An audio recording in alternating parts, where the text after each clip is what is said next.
Oh boy, bet you didn't expect me making this video, huh? What is this video exactly? Well, I'm going to be giving you my first impressions of Cyberpunk 2077. Now, I bet you didn't expect this video from me, from my returning viewers obviously, and for those of you who might be viewing this, who are new viewers, hi, welcome. My name is Nick. I'm a commentary channel now? Yeah, today's video is pretty straightforward.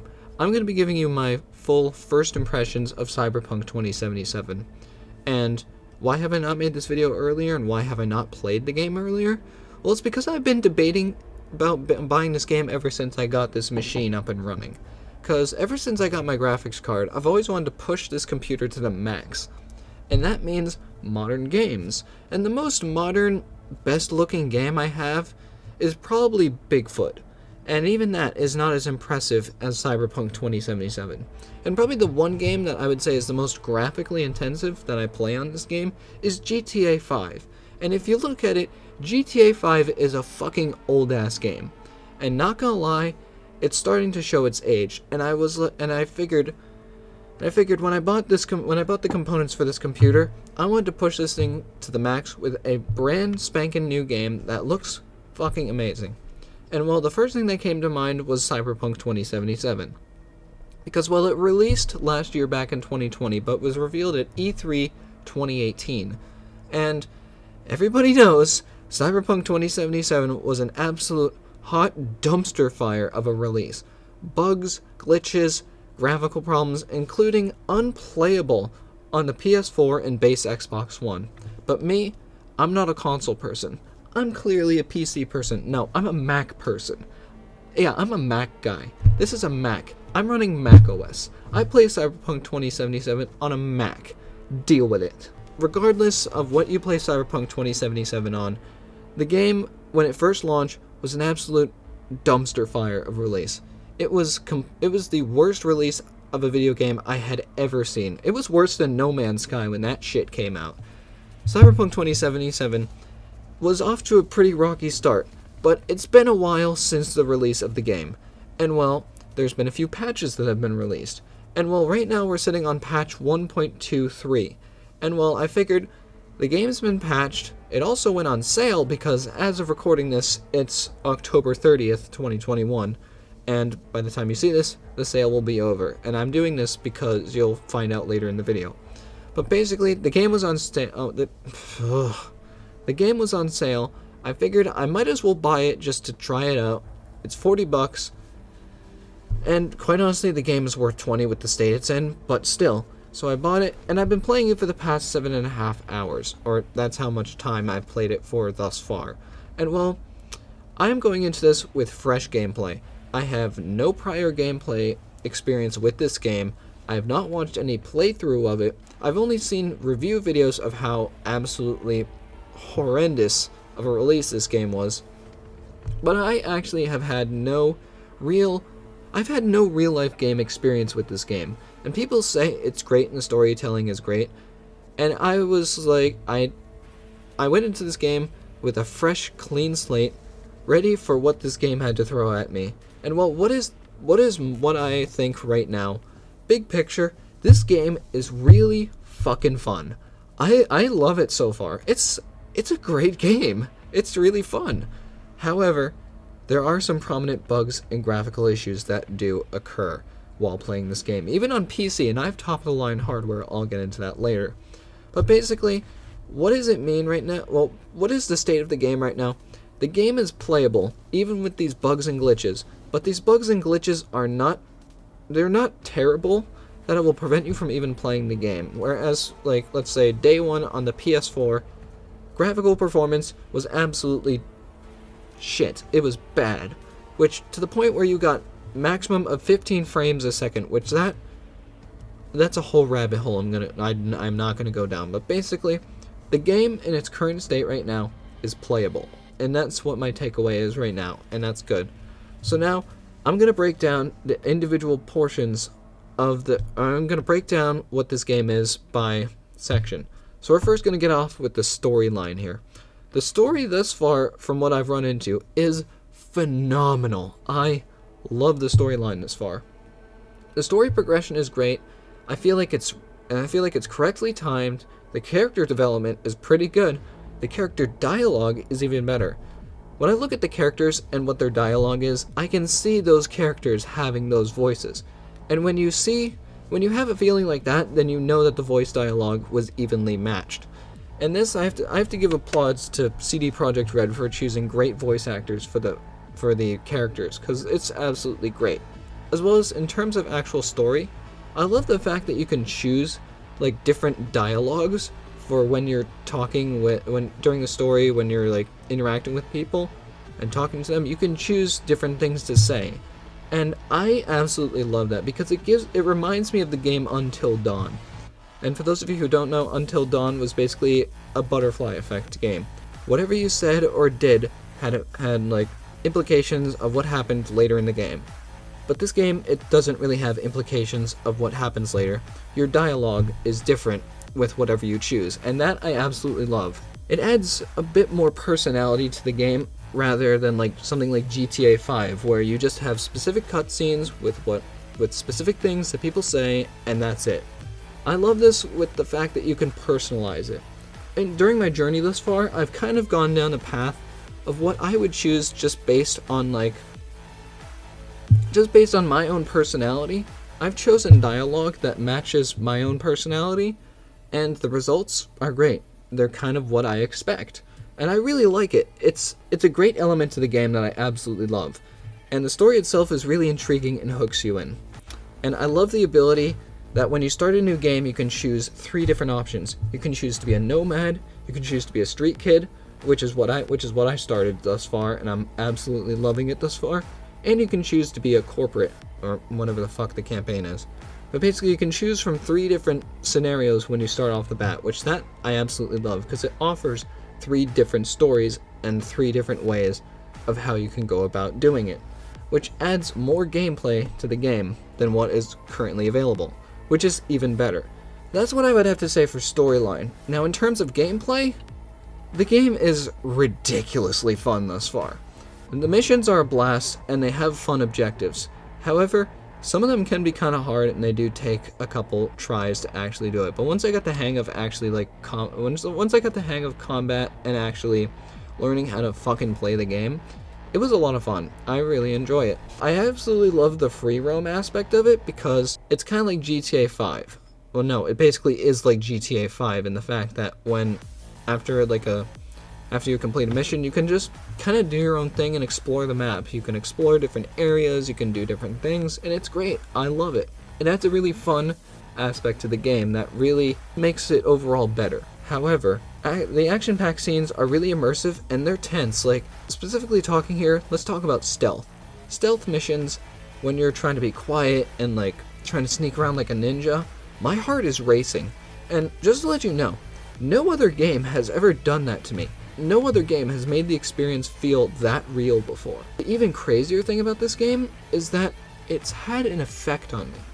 The fact that like action-packed scenes with like lots of gunfight or like stealth or something, like my heart is racing and the experience feels almost real, even though I'm not even in VR. Imagine this game in VR, that'd be fucking insane.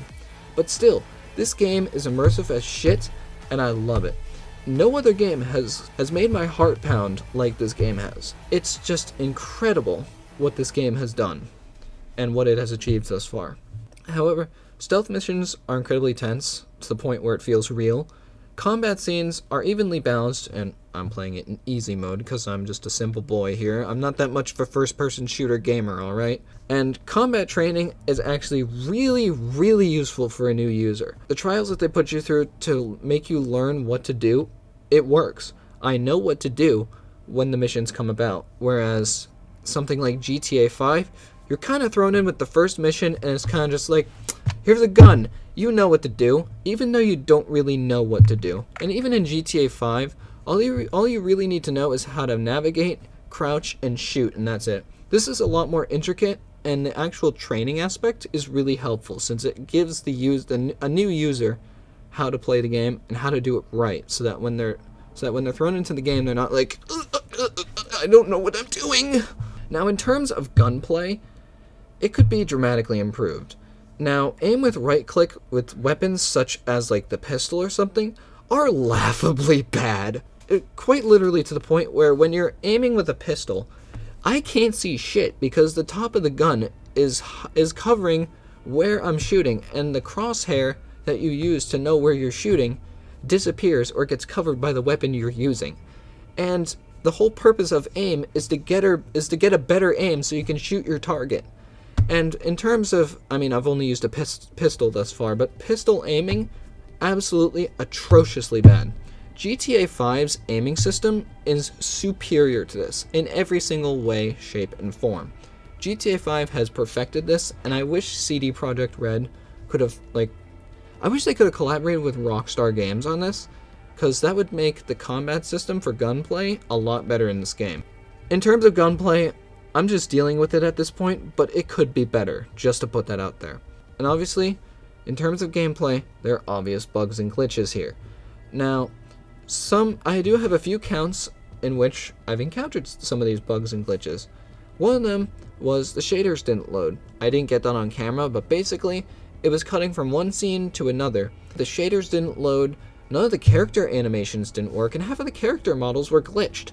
Literally, both the main characters were T-posing, moving across the map. I'll try to make a recreation in Source Filmmaker for you, but this is what it looked like. It was atrociously bad, and I literally laughed my ass off for 10 minutes straight about that, because I'm like, god damn, $40 and this is what I'm getting. But that's just one thing. The second is lagginess. And that might just be in terms of just the game's shaders loading and all that sort of thing, as well as stuttering in terms of animation, audio. I've only experienced that 3 times, and overall lagginess, I've experienced that around 2 times. But yeah, there are some obvious bugs and glitches, but like I said in the beginning of the video, it does not prevent you from playing the game. You can still play the game, and it won't really impact your ability to play it and whatnot. So, now, let's talk about something that I absolutely think that makes or breaks a game experience. Audio and music. Now, in terms of music choice, the music choice for this game is phenomenal. The artists who made the music for this game should deserve a Grammy Award for how good the music is in this game. The first song, V, is a fucking headbanger. When that song played when I first booted up the game, I was like, god damn, this is pretty good, dude. Just the whole soundtrack as itself is really immersive, and it makes the experience that much more real, and I love that aspect. Now I classify myself as an audiophile, and audio is really important to me. And the fact that this audio experience is that good just makes the game that much better. Sure, the performance and graphical issues are not perfect, but the audio just makes it that much better, and honestly that much more tolerable. But yeah, the music is just fucking amazing, and spatial audio is genius. The fact that I can turn my head and the dialogue will turn a certain way, or the dialogue will change depending on where that person is in the game and where my head is relative to them. That I love. And I know that spatial audio is a thing in like Apple Music and TV shows, but you can't really experience spatial audio, particularly from a movie or a video, because you're not moving your head around and it doesn't make that much of a difference. Whereas in this game, the audio dialogue, like if you turn your head, it pans from left to right, front, back, it does the whole shebang, and it feels real. It's incredibly immersive, and I love spatial audio. And I wish that like games like GTA 5 had that, and I'm sure there are mods out there that can do that. I just haven't explored that yet. As a matter of fact, I didn't even think spatial audio wasn't even included in this game, but apparently it is, and that just makes the audio experience that much better in this game. Spatial audio is amazing. I love it. Now, in terms of graphical performance, this is where people might think that this is the most important aspect of the game. And well, I'm just going to tell you right off the bat, ray tracing doesn't do jack shit. And what I mean by that is that this game already looks that incredibly good that ray tracing is kind of like a little cherry on top that is blue, if you know what I mean. It's kind of just an extra special thing, but it's not really necessary. Ray tracing just dips performance. And now what I mean by this is that when I turn on ray tracing, my average frames per second without ray tracing is around 79 frames per second. And that's on a 1080p Spatial monitor at 165 Hz. The max frame rate I'm getting is around 79 to 80 frames per second, which is pretty good at max settings. And the game still looks pretty fucking good. Now, in terms of average frame rate with ray tracing on, same resolution, same max settings, ray tracing on, ray tracing shadows, reflections, and all the ray tracing options, I get around 49 to 45 frames per second on average, which in terms of coming from 60 frames per second, it's noticeable, but it's still playable. And honestly, if you turn off ray tracing, it makes the experience just that better because the game already looks incredibly good, but ray tracing is just this one thing that's not really necessary, but it's just kind of like an extra thing that's there. And just by the summary of game performance that I gave you just now, I'm just going to let you know that this game still needs a lot of work to optimize performance, because if I'm getting 49 to 45 frames per second on a 3080 Ti along with an 8-core CPU, this game needs a lot of optimization work in order to take advantage of this truly. I mean, I think it is. It's still not quite optimized, but it might just be the actual sheer scale of the game itself. But this game needs a lot of work in order to improve graphically.